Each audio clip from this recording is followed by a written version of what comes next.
اللہ کے رسول صلی اللہ علیہ وسلم نے فرمایا، اول ما یحاسب بہ العبد یوم القیامۃ الصلاۃ، قیامت کے دن سب سے پہلے نماز کے بارے میں پوچھ ہوگی۔ فَإِن صَلُحَتْ صَلُحَ سَائِرُ عَمَلِ، اگر نماز ٹھیک نکلی تو بقیہ اعمال بھی ٹھیک ہو جائیں گے۔ نماز پوری اور کامل ہوئی تو بقیہ اعمال بھی پورے اتریں گے۔ وَإِن فَسَدَتْ فَسَدَ سَائِرُ عَمَلِ، اگر نماز ٹھیک نہیں ہوئی تو بقیہ اعمال بھی ٹھیک نہیں ہوں گے۔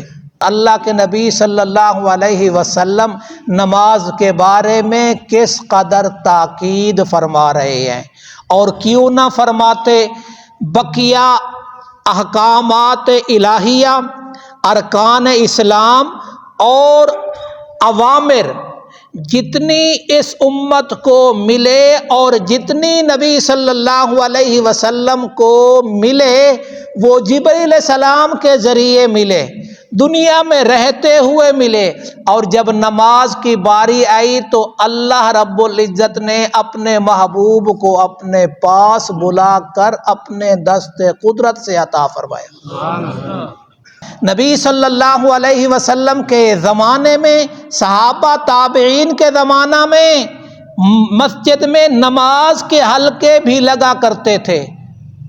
مسجد میں کس کے حلقے؟ نماز کے حلقے لگا کرتے تھے، نماز سکھائی جاتی۔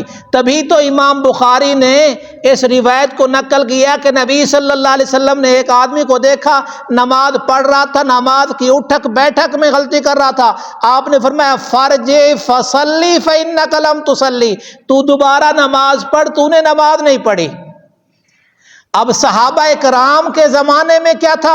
حضرت عمر رضی اللہ تعالیٰ عنہ کے زمانے میں جب فتوحات ہونے لگی تو حضرت عمر رضی اللہ تعالیٰ عنہ نے اپنے زمانہ خلافت میں یہ ایک اعلان سب جگہوں کے حکام کی طرف بھیجا کہ نماز محتم بشان چیز ہے، نماز بڑی اعلیٰ اور عمدہ چیز ہے، جس کی نماز ٹھیک ہوگی تو بقیہ اعمال بھی ٹھیک ہوں گے، اور جس کی نماز ٹھیک نہیں ہوگی بقیہ معاملات میں بھی ڈنڈی مارے گا، بقیہ معاملات بھی اس کے ٹھیک نہیں ہوں گے۔ کنز العمال کی حدیث ہے، آقا صلی اللہ علیہ وسلم نے فرمایا جس وقت تک نمازی نماز کا اہتمام کرتا ہے اور اس کی ادائیگی صحیح طریقے سے کرتا ہے تو شیطان اس سے خوف کھاتا ہے اور اس کے قریب آنے کی جرات نہیں کرتا۔ جس وقت وہ نماز کے اہتمام کو چھوڑ دیتا ہے، نماز تو پڑھ رہا ہے لیکن اپنی دنیا میں گم رہتا ہے، شیطان کا خوف ختم ہو جاتا ہے، جرات بڑھ جاتی ہے، پھر نمازی کو مہلکات میں ڈال دیتا ہے، بری بری عادتوں میں، بری بری خصلتوں میں اس کو ڈال دیتا ہے۔ مولانا جمیل صاحب رحمۃ اللہ علیہ کہا کرتے تھے، نماز جاندار زندگی شاندار۔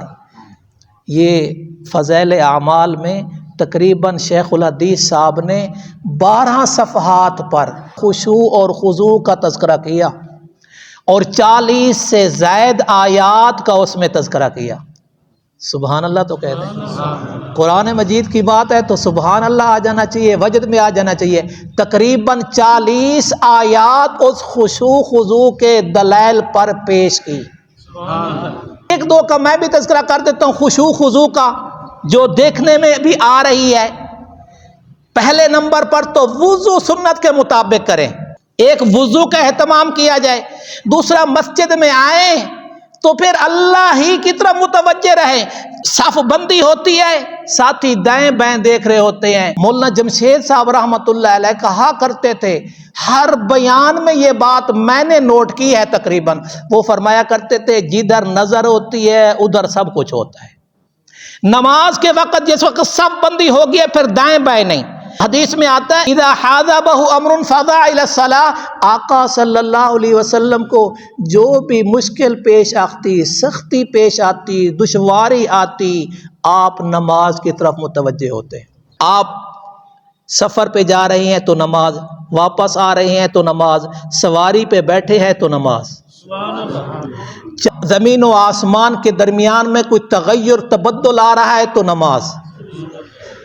تو آقا صلی اللہ علیہ وسلم کی زندگی میں تو نماز ہی نماز کیوں نہ ہو؟ اللہ خود قرآن میں اپنے پیارے پیغمبر صلی اللہ علیہ وسلم سے فرماتا ہے وَأْمُرْ أَهْلَكَ بِالصَّلَاةِ، اپنے گھر والوں کو نماز کا حکم دیجئے، وَاسْتَبِرْ عَلَيْهَا، اور خود بھی اس پر قائم رہیے۔